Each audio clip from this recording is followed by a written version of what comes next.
धनबाद लोकसभा के अंतर्गत निरसा विधानसभा में विशाल चुनावी जनसभा को संबोधित करते हुए भाजपा प्रदेश अध्यक्ष बाबूलाल मरांडी जहां उन्होंने विपक्ष पर जमकर हमला बोला और इस बार चुनाव में मोदी सरकार को जीत दिलाने की बात कही।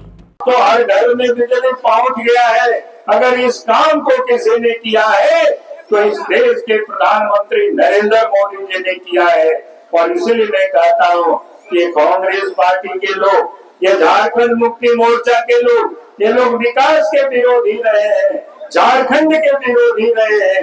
अगर विकास का काम किसी ने किया है तो भारतीय जनता पार्टी की सरकार ने किया है, नरेंद्र मोदी जी की सरकार ने किया है। और इसलिए मैं आप सब लोगों से यही कहने के लिए आया हूँ, जो आपके लिए जो विकास का काम करता है, गाँव के लोगों के विकास का जो काम करता है, किसानों के लिए प्रत्येक साल देखते होंगे किसानों को भी खाते में 6,000 रुपया जाता है। और इसलिए भाई और बहनों, मैं आप सब लोगों से यही निवेदन करूंगा, यही मैं अपील करूंगा। आज इस प्रदेश के पूर्व के मुख्यमंत्री जेल में, जेल वाले घूम घूम करके कहते हैं, कांग्रेस वाले कहते हैं क्यों फंसाए गए। भाई फंसाया किसी ने नहीं, उन्होंने इस राज्य की खनिज संपदा का चोरी किया है, इन्होंने इस राज्य की खनिज संपदा को चोरी करवाया है। आप याद करिए, नदी की बालू तक कोई लोगों ने नहीं छोड़ा, कोयला को लोगों ने चोरी करवाया, पत्थर को लोगों ने चोरी करवाया, यहाँ तक कि सरकार की जमीन भी कहीं बचा हुआ हो तो उस जमीन का भी फर्जी कागजात बना करके उसको भी इन लोगों ने बेच डाला। अब बताओ, जो चोरी करता है, जो चोरी करवाता है, उसको कहाँ जाना चाहिए, जेल जाना चाहिए कि नहीं जाना चाहिए, बताइए आप सब लोग। तो वही काम किया हेमंत सोरेन, इसलिए वो जेल में है। पहले भी आपने देखा एक भ्रष्ट अफसर पूजा सिंघल के ठिकानों पर जब ईडी वालों ने छापा मारा तो लगभग 20 करोड़ रुपया मिल गया। आप बताओ, हम लोगों ने तो 20 करोड़ क्या 20,000 रुपया देखना मुश्किल हो जाता है। और वो कैसे इतना करोड़ टका, किसका करोड़ टका था? कांग्रेस के एक एमपी के हाथों 350 करोड़ टका मिल गया। अब जेल कौन जाएगा? अभी आप देखिए, कांग्रेस पार्टी के एक मंत्री आलमगीर आलम जेल में चले गए, उनके पीए थे, उन पीए के भी घर, नौकर के घर से 35 करोड़ रुपया नगद नोटों का पहाड़ को आप सब लोगों ने देखा। तो नोटों का जब पहाड़ मिलेगा, वो पैसा किसका था? गरीब का पैसा था, झारखंड के लोगों के पैसा थी। वो पैसा को कहां से इकट्ठा किया था? बालू बेच करके इकट्ठा किया था।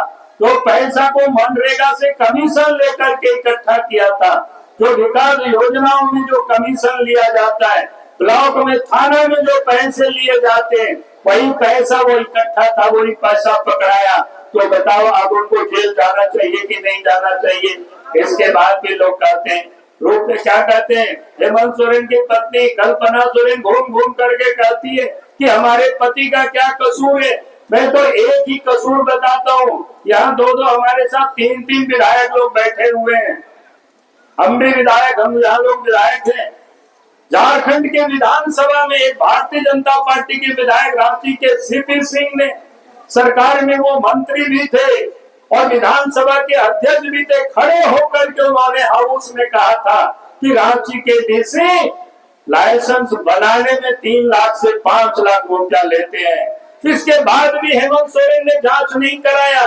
अगर हम लोगों से कहते, अगर हम मुख्यमंत्री होते, वहीं भी हम चीफ सेक्रेटरी को बुला लेते, वहीं पर होम सेक्रेटरी को बुला लेते, वहीं पर डीजीपी को बुला लेते और कहते कि आज ही इसको शाम तक जांच करा दो और सही पाया जाए तो उसी दिन डीसी को जेल में बंद करा देते।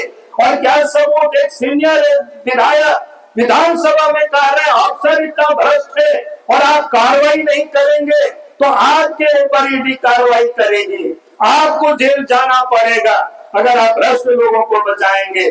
आज वो अफसर भी जेल में है, हेमंत सोरेन भी जेल में है और इसके बाद भी कांग्रेस के लोग कहते हैं, इसके बाद भी जेएमएम के लोग कहते हैं हमारी क्या कसूर है। मैं तो एक ही कसूर बता रहा हूँ, क्योंकि वो सदन में विषय उठा था और उसके बाद कुछ कार्रवाई नहीं किया। तो ऐसे भ्रष्ट लोगों को इस पर जवाब देना है।